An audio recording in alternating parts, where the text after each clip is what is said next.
Hello everyone. Dr. Jaya Prakash Narayan garu needs no introduction. He is well known in Telugu states, all of India, especially in Telugu states. There's nobody who wouldn't know who he is. The moment you turn on TV, there is some discussion going on, and he's there talking deep into the subject and making us aware of all the things that's happening around us, as well as giving us a lot of information about the particular situation or the issue. So today we have had the opportunity to meet with him, talk to him about a particular topic on education, which he's very passionate about, and we want to pick up his brains, his thoughts, his ideas, and then convey this to the parents and the students as well through this meeting. Good morning, sir. So today we are meeting here to discuss a lot of things about school education. School education has become a major concern for almost everyone, irrespective of who they are, from where they come, what their background is, all the way from ministers to maids. It has become a common issue. Every single day, I hear this over and over and over. So in the past, we have conversed many times on this topic, and I really appreciated your energy on the subject and your passion for what needs to be done. So today I'm here to talk to you in detail so the audience can learn a lot more from you on what is the problem, how can we resolve it, what should be done by us, by the government, and so on and so forth. So in your definition, what do you think education means to you and means to anybody for that matter? Let's look at it a little anthropologically, Ajitha. Human beings are unique. There were so many species, millions of species on planet Earth before us and during our time, but there has never been a species like the human species. There are two unique features, distinguishing features about us. The first is, for the first time in the planet's history, there is a species that developed the capacity to learn and to communicate. The brain is developed way beyond any other species. Perhaps if that alone happened, that could not have led to education. The ability to communicate, to learn, as well as to transfer knowledge from individual to individual and from generation to generation. The language made that possible for us. The second thing is, partly as a result of this, human beings on an unprecedented scale have the capacity to work together. Even animals, you take a pride of lions, or you take jackals or some other predator species, they do work together. But their cooperation is only for a purpose, out of instinct and limited numbers. Humans alone have the capacity to work on a very large scale. If you look at simply a sense of a nation, 1.4 billion Indians, 1.38 billion Indians feel we are one nation. And therefore, at least to some extent, for common goals, they are able to work together. We may not have seen each other. Or look at China. Or in terms of ideas, you have left, right, whatever. Or in terms of the sectors, you may be worried about environment or education or healthcare or whatever. So the capacity to work on a very large scale. Now both these, one is learning and transferring knowledge and constant improvement. The second is working on very large scale with groups that you have never met in life. You may never meet in life. It's not a small little tribe or a family where everybody knows everybody else. Now, unless we have the capacity to do both these things well, we cannot progress as a human society. And for both these things, the one common requirement, essential requirement, critical requirement is education. It's about fulfilling our potential. It's about expanding our brain's capacity. It has the inherent potential. But unless the knowledge and the tools to be used in facilitating both these, acquisition and transfer of knowledge, and collective work on a much better scale than before, unless these tools are there, we cannot really progress. Otherwise, we will be the ancient man. The difference between ancient man and today is immense. Even the difference between a generation ago and today is immense. If somebody like Vip and Winkel woke up suddenly after 50 years, they would not understand most of the things that we are seeing and using as a matter of daily routine. So without education, doesn't necessarily mean only a school with a blackboard and a classroom structure. Doesn't necessarily mean a college with buildings and other stuff. But education, acquisition of knowledge, application of knowledge, transfer of knowledge, without these three, we are not humans any longer. This is what distinguishes us. And if our education system does not address that, it merely translates that into some degree manufacturing factories without the capacity of the brain expanding and ability to apply your knowledge, there is no education at all. You have given such a wonderful definition I haven't heard before about education. The application of knowledge, as you can clearly see, is the most important for us to live and survive. Given that is the fact, and given the state of where we are right now with schools, irrespective of whether it's government or private, we have a problem. Application of knowledge is completely missing from the arena. It's completely about rote learning, memorizing, producing what you have learned, getting some marks.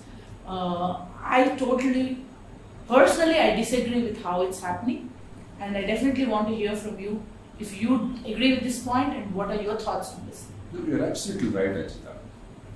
And you don't even have to make it a subjective assessment. Many objective assessments, our own ASSER surveys in the country, annual status of education, but that's a very crude measurement. What do they measure? Whether a child can read a paragraph, not understand, just read. Whether a child can do a simple subtraction, not even know when to subtract, why to subtract, just the mechanical process of subtraction. Whether a child can divide a number by another number. Again, mechanical. Even that very crude tool, when you apply it uniformly and honestly, we are abysmal. Abysmal. 25% of the kids in 8th grade, after 7-8 years of school education, are not able to read a simple 2nd grade level passage in the language that they know. 40% in 8th grade are not able to do a simple subtraction of a 2-digit number from another 2-digit number. I'm not saying when to subtract and why to subtract. I'm saying the operation. You're talking about application. No. Even the mechanical operation they don't know. Even mechanical reading they don't know. Application is a much higher level. And 60% kids in 8th grade cannot do a simple division of a 3-digit number by a single digit. But if you go by better yardsticks like PISA survey, where your application of knowledge, ability to understand and communicate, and logical faculty are tested. That's really the kind of test that we require. India is the rank bottom. So both our own observation, each of us, we observe. Now I would have interviewed about 10,000 or more young people of India over the years who finished their university degree or post-graduation. In 80 to 90% cases, those graduation certificates are not worth the paper on which they are written. I'm saying with immense pain and with absolute certainty.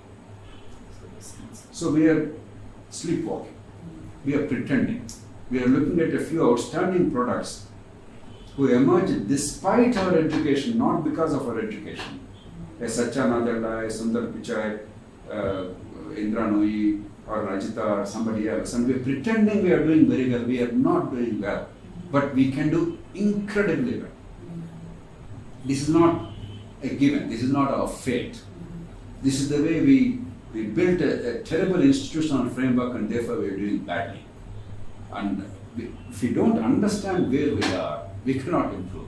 If we indulge in pretensions that our kids are going to America, we are all bright, we are all good, and somehow pretend that everything is okay and glossing over the real problems, then we can never come out of it. India will continue to lag behind the rest of the world. And believe me, we are lagging behind the rest of the world. Only 1% of Indian kids are comparable to the global standards. They meet the global standard. Only 1%. And that is despite the education system. About 10-15%, they are below average, but they can make up if they are given an opportunity. But 80% or so have simply no future. They cannot be productive members of modern economy. And we have a serious, serious crisis. And India is alone among large economies in the world in this respect. We are absolutely an outlier.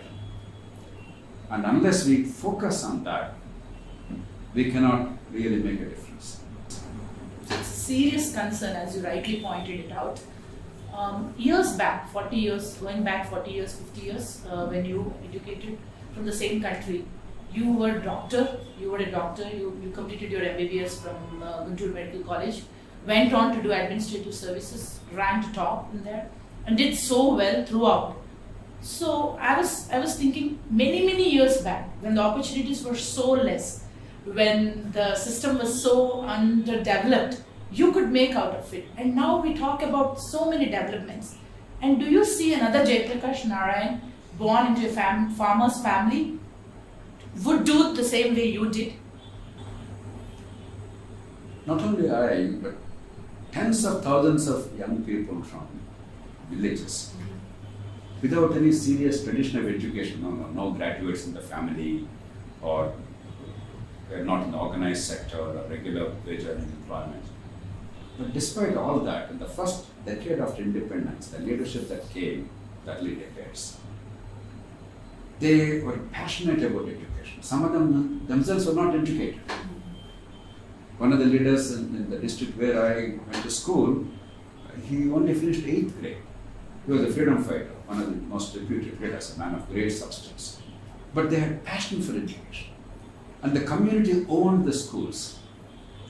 Resources are inadequate. The teachers were paid 70 rupees a month salary in those days.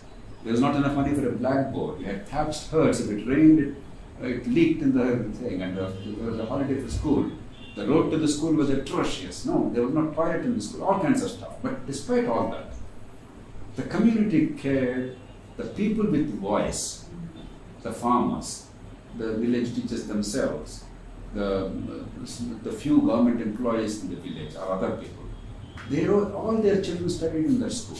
Therefore, the people with voice, some influence in society, they needed the school to do well. Subsequently, over a period of time, what happened is, those who need the school don't have the voice. Increasingly, it's the poor and the weak and the illiterate whose children started going to government schools.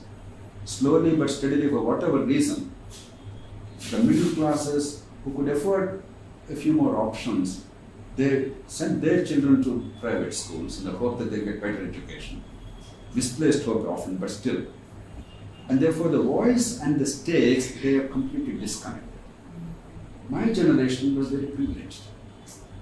I left school at the age of 13 to go to what we call college, 11th grade or intermediate. But the 13 years grounding in that village, or 7 8 years schooling, was exceptional. Despite abysmal conditions, no money, no great fancy technology, no electricity in the village, or at least not in my house, yet no road, and very poverty-ridden. And despite that, tens of thousands of those kids from those villages made a mark in their lives in the country and across the world in various sectors. Today, sadly, in 99 or 100 cases, there's no chance of somebody, a kid who is bright, who can actually emerge from that school with a potential even half fulfilled. That kid basically has very little future. And there is no greater tragedy than that. Today, accidentally, is the Constitution Day. 71 years ago today, our founding fathers, the Constituent Assembly, approved the Constitution. 2 months later, the Republic was proclaimed and the Constitution came into effect. But today, in 1949, we embraced the Constitution, we approved the Constitution. If there is one singular failing of the Constitution of India, the implementation of the Constitution of India, it is our failure to educate our children. In a caste-ridden society, in a poor country, with immense inequalities, there is absolutely no passport to better future or equality or human dignity without creating opportunity. And the only tool to create opportunity is quality education irrespective of the circumstances of birth. India has singularly failed in that, and we all should hang our heads in shame. It's an absolute disgrace. Particularly so because our society values education. We love education. For generations, for centuries, our tradition, our culture, they're about scholarship, they're about worshipping knowledge. This is the only country in human history where the Raj Guru, whose only claim to fame is his learning, nothing else, was put on a higher pedestal than the king himself.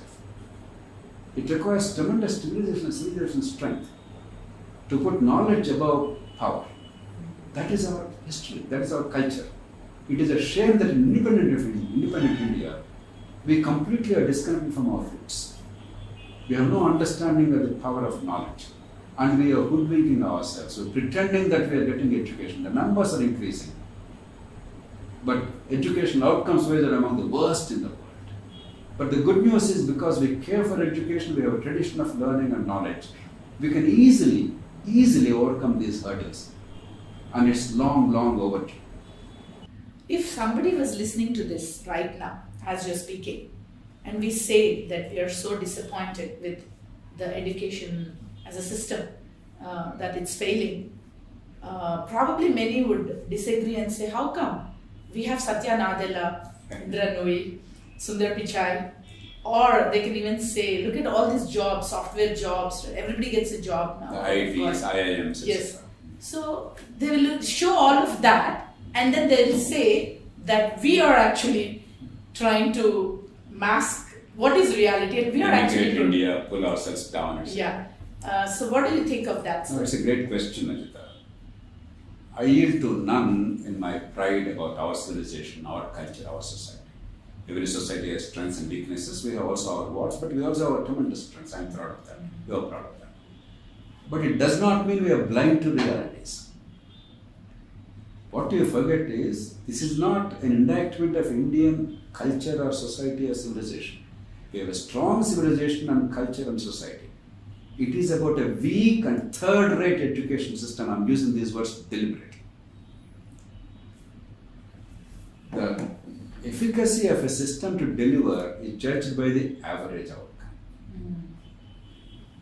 Even in the most inhospitable conditions, the top 1% always flourish. They flourish despite our education system, not because of it. And therefore, we are able to showcase our best brains. And Ajitha has gone to US. There are many kids from all over the country who are making a mark in professions and in technology elsewhere in the world. They're making an impact in the country. We're happy, we're lucky because our society has strengths. But what is our average? If 1% are flourishing, despite their education, and they can be equal to the best in the world, about 10-15% are below global average, but they can pick up because of the family circumstances, their own hard work and opportunity. But 80% have absolutely no basic skills. And this need not be conjectured by a subjective assessment or anecdotal stories, but actual objective studies, they show how terrible it is. You know, recently there was a survey of youngsters between the ages of 14 and 18. That means they would have finished school more or less. 50% of kids cannot look at a watch and read time. I'm not exaggerating. Between 14 and 18, 50%. My watch now shows it is about 12 or 13 minutes to 4 o'clock, 3:47 p.m. About 75-80% I would say somewhere after 3 o'clock or close to 4 o'clock. But only 50% are able to actually say it is 3 hours 40 minutes or 20 minutes to 4 or 20 minutes to 4 or 3 hours 45 minutes, 15 minutes to 4. 50% in the year 2020. 50% cannot weigh a product. If you go to a market, you want to weigh 2.5 kilograms of brinjal. They do not know how to put 2.5 kilograms of weights there to weigh brinjals. 50%. Forget arithmetic, forget reading. Basic skills that are the elementary tools of education to be able to deal with the world tomorrow. Whatever you do as a citizen, as a consumer, as a producer, as a worker, let alone as a knowledge creator. The basic skills are simply not there for 80% of the people in the country. This is not an indictment of India as a civilization. It is despite our civilizational strength. That should wake us up. It is not to humiliate us. It is a cry of anguish because there is a tremendous mismatch between our potential and our performance, our ability and our accomplishment. What our kids can do, what the kids are able to learn. Any number of studies, umpteen number of times, a global survey, PISA, among all the countries in the world that want to participate in that at the age of 15, roughly by the time they finish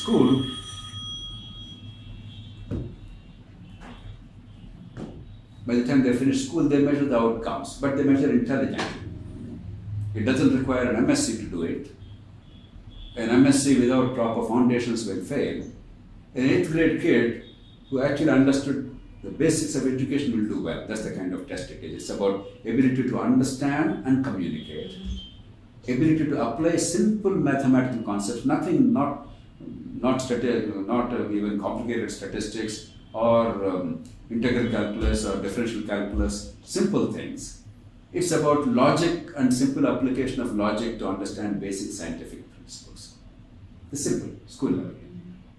We are ranked at the bottom, second from bottom.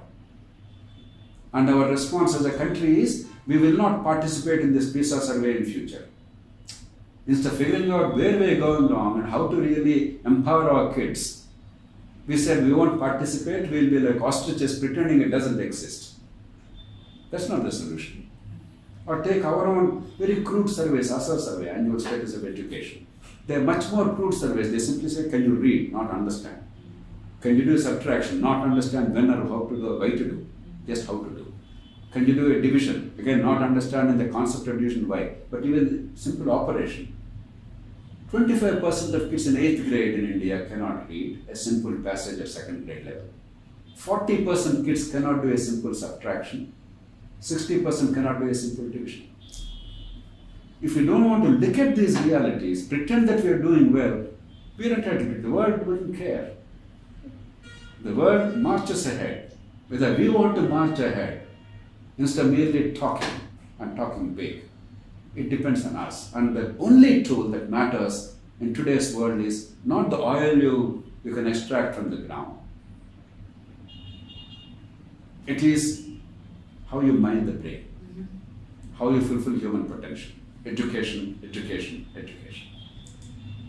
So this brings an interesting point. I have a cousin and whose son studied in a very good school for many years. Expensive school. Expensive? Good. Yeah, I'm sorry. Expensive, so-called good school. And then he's in 7th grade right now.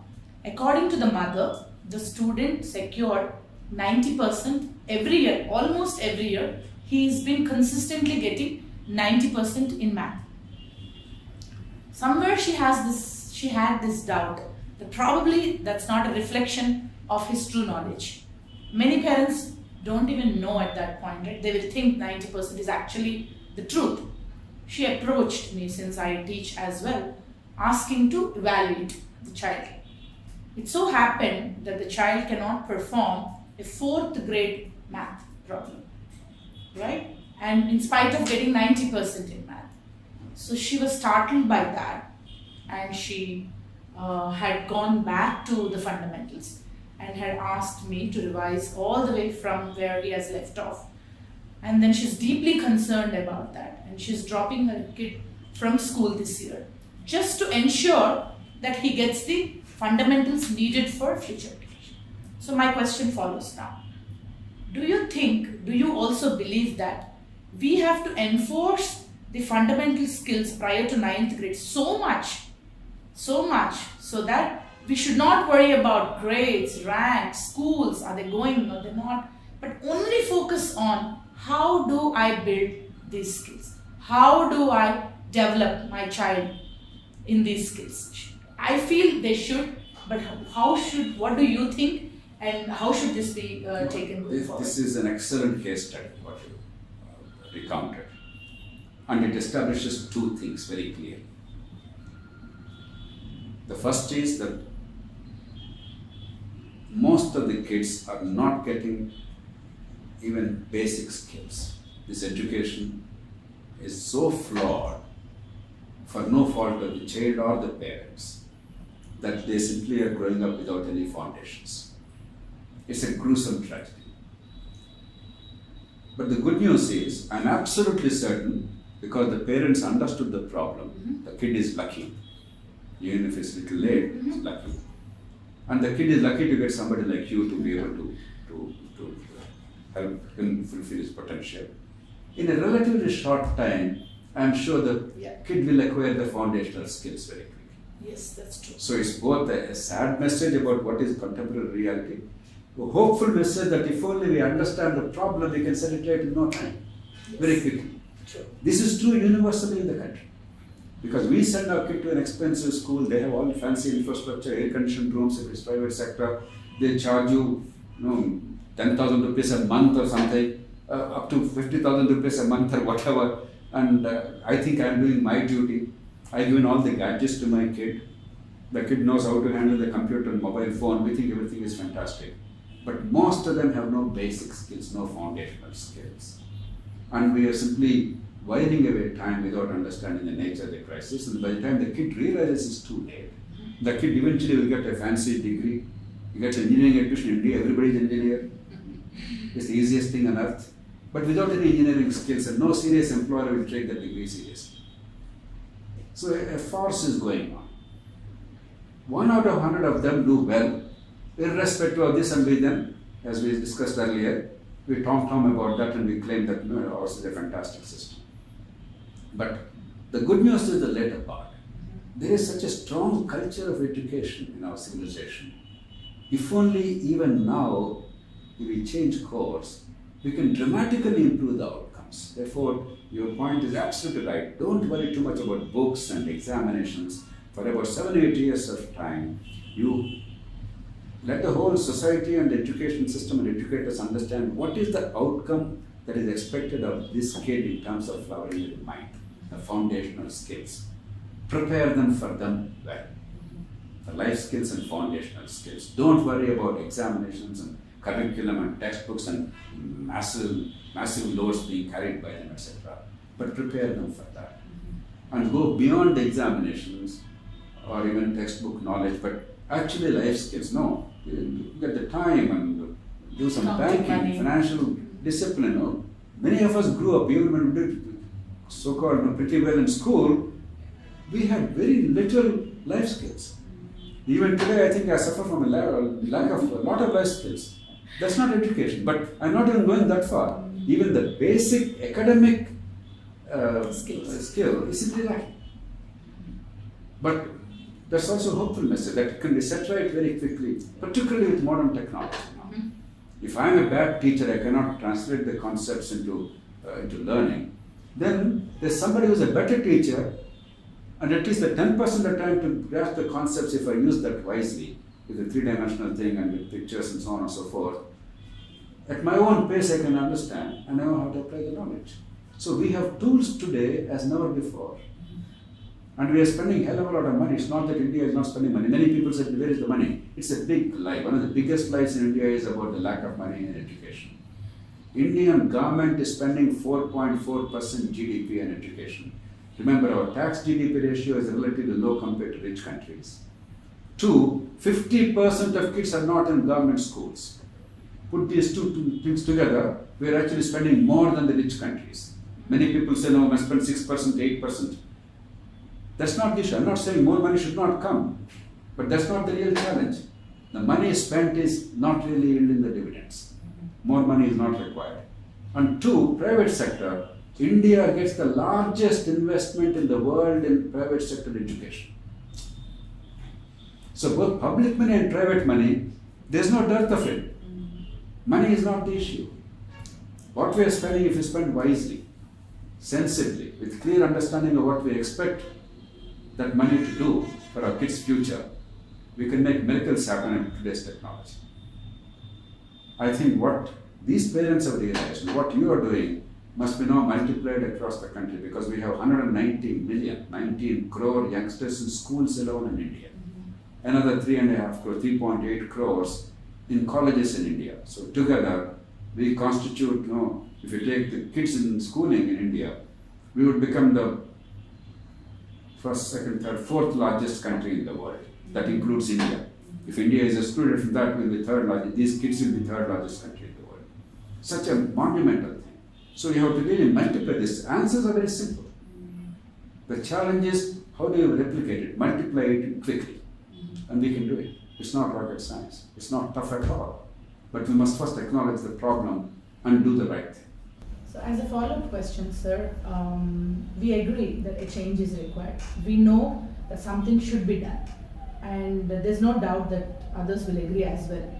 But who should do it? How soon can we do it? And who should be involved in doing this? So these questions still remain unanswered if we don't throw light on that. So can you please throw some light on that topic? The easy answer is everybody should do it, but somebody must begin somewhere. The good news is the recent education policy released at the national level is a sound document. It acknowledges the problem. It diagnosed it well, not merely acknowledging the symptoms, but also understood the nature of the problem. And therefore gave us a realistic, a credible roadmap as to what to do. Because our demand side is very strong, Indian society is second to none in its worship of education. If there is one thing that unites all of us in India, the Hindu, the Muslim, the North, the South, the rich, the poor, the upper caste, lower caste, rural, urban, it is our love for our kids and their future. Indian families are willing to sacrifice anything, way beyond their capacity, anything for their children's future. We see the poorest rickshaw pullers and vegetable vendors spending 1,000, 2,000 a month, which is way out of proportion to their incomes, who live in desperate conditions in slums. Even if they don't fulfill even the basic living conditions, they're still willing to spend money for their kids. So it's not the society that is at fault. The demand side is very strong. The state is spending a lot of money. Society values education. Now if somebody gets into IIM, IIT, MBBS, or gets into IAS, you see the amount of publicity, the amount of celebration in society. You have all ingredients in place. If just two things happen, one is when demand is very strong in a large system, if you know how to define success, and if you know how to measure success, and we are abysmally poor in both these respects. We define success terribly. Our examinations are disgraceful. We don't even know what we want our kids to learn, and we don't know how to measure it.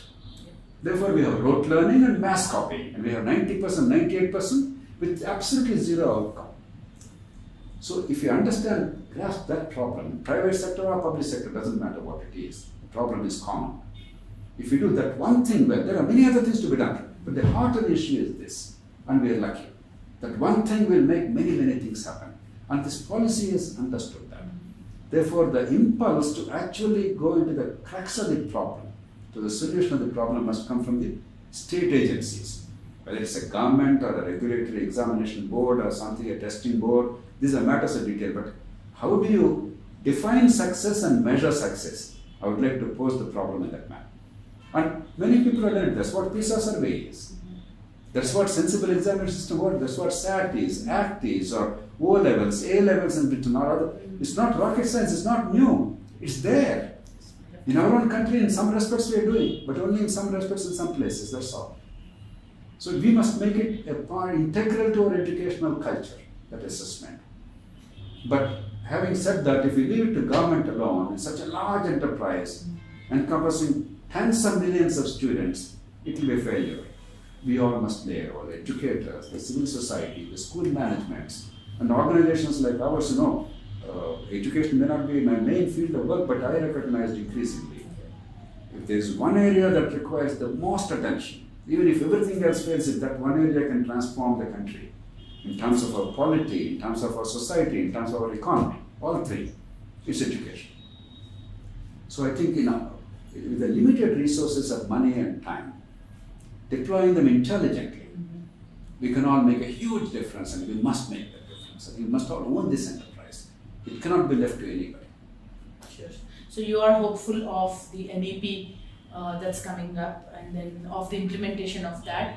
as well as you are also saying that organizations like ours, Foundation for Democratic Reforms, and many others who passion education, who really look for a change in the country, should come together and then should work. See, already terrific work is being done by terrific people, some very well known, take Pratham for instance, take Central Square Foundation, Ajitha, take Ajitha Foundation, take Akshara Foundation, or many other organizations. They're doing phenomenal. They're proud. They're lesser known people, but passionately doing the Vande Mataram Foundation. There are many other organizations doing phenomenal work. Now we must all join hands, learn from each other, accelerate the process and magnify, because India's challenge is how do you replicate the best practices? And in case of education, I am absolutely certain, while many things need to be done, the central issue when the demand side is strong is how do you define success and measure it intelligently in a stress-free evaluation system. If we all own that and put our heads together, I think we can move mountains.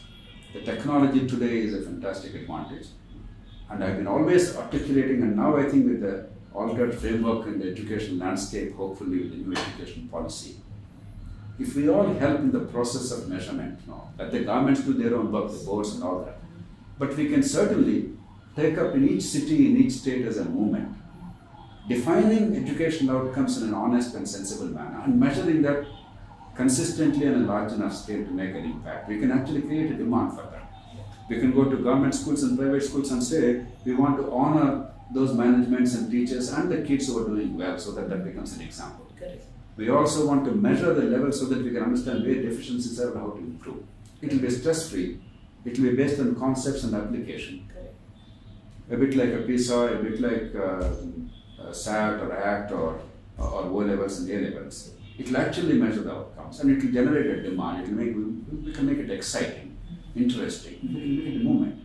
And unless it becomes a movement, merely because there's a nice policy, a law, we are too far gone because we have actually declined. Yes. What was working reasonably well, though only for a small number of people, today is simply not working. Therefore, it has to be now a movement. Governments have singularly failed. You cannot let them off the hook. It's a disgrace. But having said that, ultimately, all of us must own this enterprise. And recently there has been a discussion on the grades, the pass mark, or the number of people who got a certain rank, kind of propaganda, as you might understand. I think that is what is causing a kind of problem, where people look at somebody's success and think that being part of that institute will give them success automatically. So if there is an independent way of assessing individuals, rather than going by 1% or 0.1% of the bright students' scores, I think we'll have better results. I think we should also work towards defining what pass means. Studying 2 lessons out of 10 lessons and passing is not passing. Absolutely. Right? Getting an average in all the lessons is passing. So somehow we should, I think from Foundation of Democratic Reforms initiative, we should also take up something in a way that we redefine what pass means. We redefine what measurement means, as you rightly said, and then we'll work towards that. I'm really privileged to have spoken to you today on this topic. And Ajitha, there's nothing more important. I know how much of time and energy and resources you are devoting to this. This shows, the good news about India is not only that there is passion for education and society, every family cares. I truly believe that. The good news also is a lot of very bright people, talented people are giving enormous time and resources for this wonderful cause. So I cannot complain. Our only challenge is how do we make it more productive?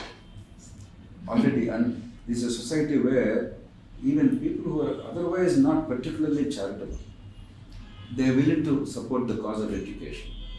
So we have actually many ingredients in place. I'm a very optimistic person in this respect, in many respects, but here in particular. So where the problem is gargantuan, luckily, we are not a country without any civilizational ethos. We have the opportunity, and already some of the finest minds in India are at work. Maybe the time has come when synergies will work and we can actually achieve the big change in the country not merely the small change many people are accomplishing locally.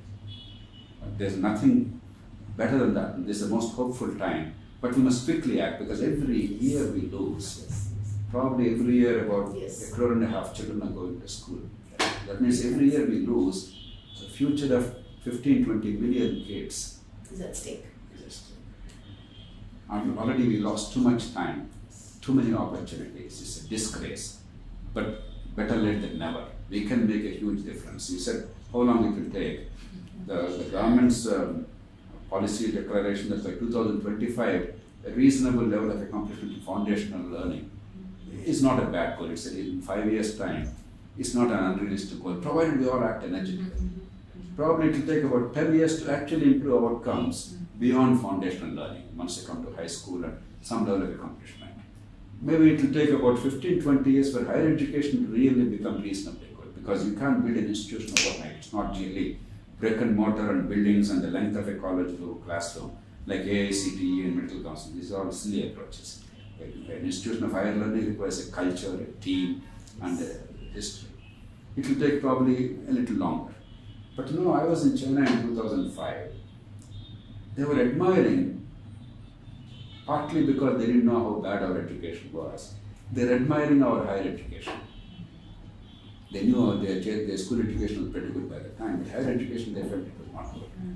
And people like me, we would not like to advertise our own failings. Therefore, very silently I accepted those compliments. But the beauty is within 15 years, China has invested all its national resources and talent and ability. Today their higher education is on par with some of the best in the world. Great accomplishment. We can make difference, we can make it happen. But not without understanding the problem and seriously making an effort in a concerted manner and a sensible manner. So I think we can make a significant difference in a generation, starting with 5 years foundational skills, 10 years or so school education, 20 years higher education. That is my time frame. That's very optimistic. It's still optimistic, and with people like you leading such efforts and everybody who are interested in the space following you, I think we can make it happen. I'm optimistic as well. Thanks for your insights once again, and always great hearing you being so passionate about this space. Thank you, sir.